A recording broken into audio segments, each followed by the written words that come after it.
Time to bring you more now on the Prime Minister after what was a tumultuous 24 hours in Westminster. Last night he told his MPs he was not prepared to walk away from the job after two of his closest Downing Street aides quit. Well, we're joined now by leader of the Conservative Party, Kemi Badenoch. Kemi, good to see you. Appreciate you sharing your time with us on Sky News. You have PMQs, don't you, in about 24 hours or so's time. It appears, as we're currently speaking at least, that you'll be facing Sir Keir Starmer. What do you make of the fact that he has managed to retain leadership of the Labour Party in the potentially jaws of defeat throughout the course of yesterday?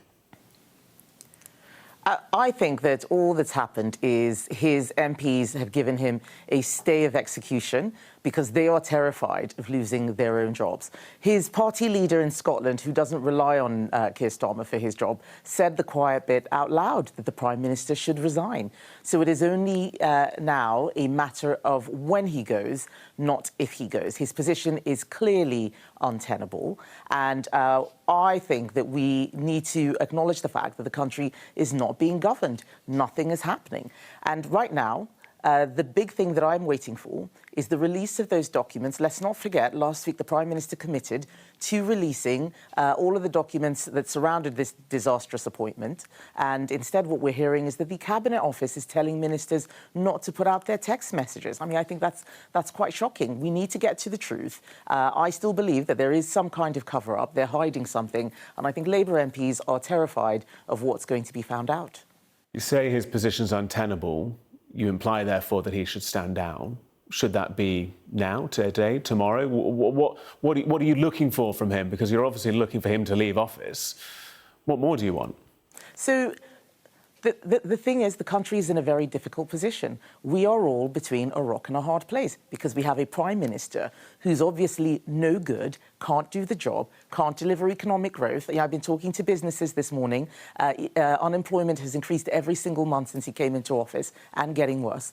But we also know that if he goes, we could get someone even worse. We're being between a rock and a hard place. What I want is for a Conservative government with me as leader, because I think we're still the best option. We made mistakes in the past. I've acknowledged and apologised for mistakes of previous administrations, but I'm mostly focused now on what the country needs. And what we don't need is a government of people who are losing everyone else's jobs while struggling to keep their own jobs. Everything they're doing is about keeping Labour MPs in a job, while all of the people out there, young people in particular, can't get a job or are being sacked or losing employment because of the economic situation. That is not fair.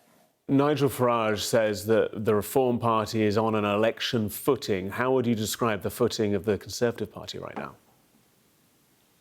Well, we are also on an election footing because we have local elections coming and we actually have a plan and an offer for the country. Being on an election footing isn't about, who's going to win. It's about what you do when you win. And this is the mess that Labour got itself into. They were thinking about how to win an election, but not how to govern. That's the same thing that Nigel Farage is thinking about now. He's on an election footing. Yeah, he doesn't have any economic plans. He doesn't know what he's going to do with the country. We have, even on things like immigration, which he talks a lot about, we have a borders plan. We said we're going to leave the Convention on Human Rights and come up with a better framework that works for our country. We have done the work. Farage has not done the work. So, no, he's not on an election footing. He's just talking about having candidates in place. I am talking about how to make the lives of your viewers and everyone in the country better. Today, I've been on a high street talking about abolishing business rates for small businesses on the high street. We've had our stamp duty policy, but most importantly, getting people off benefits and back into work. The country needs to start talking about serious things again. The economy, jobs, how we're going to provide for public services, NHS, education. Labour's making another mess there. And what worries me is that right now, all they're focused on is their own job security, not everybody else's. I just want to pick up on a phrase that you used in your post on X a short while ago. You talk about the Labour psychodrama that's left the country paralysed just when we need better government. Do you concede to some degree that the public in some quarters look and go, well, the same sentence was said just with the word Labour replaced for Conservative only a few years ago, and that actually this phrase of psychodrama is attributable to both of the main parties, and that is why, to some degree, you're both trailing in the polls to reform, and that is why, to some degree, Nigel Farage says that he is election-ready, because there have been failures across the board between the two main parties. You know, you accuse Labour of things that you yourselves have been accused for years. So you are right. I would concede that there were problems with Conservatives, but there is one significant difference. We were dealing with huge issues, the aftermath of the financial crisis, a constitutional change, Brexit, that took a long time to deliver because there was no majority in Parliament that was willing to do the right things. We were dealing with COVID. We dealt with a war in Ukraine that was mostly unexpected, high energy costs spiralling out of control. We had problems because we were dealing with big existential issues. You also have problems within the party as well. We dealt with all those things. We left them with 2% inflation. We left them with a growing economy. I'm not saying that we didn't have problems, but we were dealing with big things. All their wounds are self-inflicted. They're creating their own problems.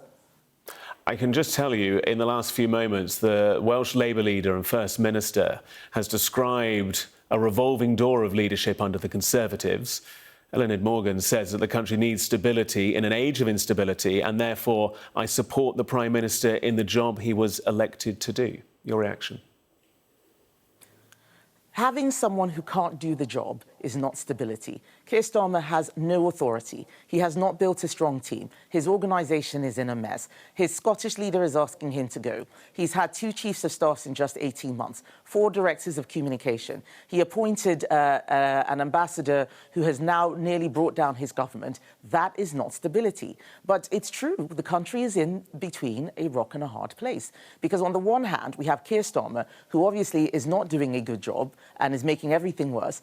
And then the other options in Labour are all worse. This is a terrible place to be in. And that is why I say that the best option is a Conservative government. We're the only ones brave enough and tough enough to take the decisions that need to be taken. We're the only credible alternative. And what I'm doing is acknowledging the mistakes we made in the past. I'm not here to say previous Conservative governments were perfect, because they were not, but that we have learned from our mistakes. We have changed. We have a plan that will help the country, and we're ready.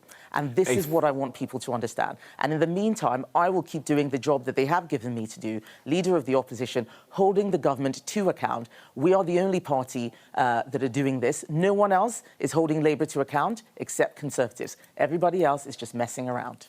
And just very finally and very briefly, you say you're not looking in the past anymore, you're looking to the future with an eye to the future. Do you expect any more defections? Right now, I'm focused on having a party that is singular in its belief that it is going to deliver for the country. No more personal psychodrama. I know, people use that word a lot. No more drama queens. And if there are people who want to be drama queens, there are other parties for them to go to. Conservative Party is a serious party that is focused on delivering for the country. Kemi Badenoch, leader of the Conservatives. Good to have you with us. Thank you.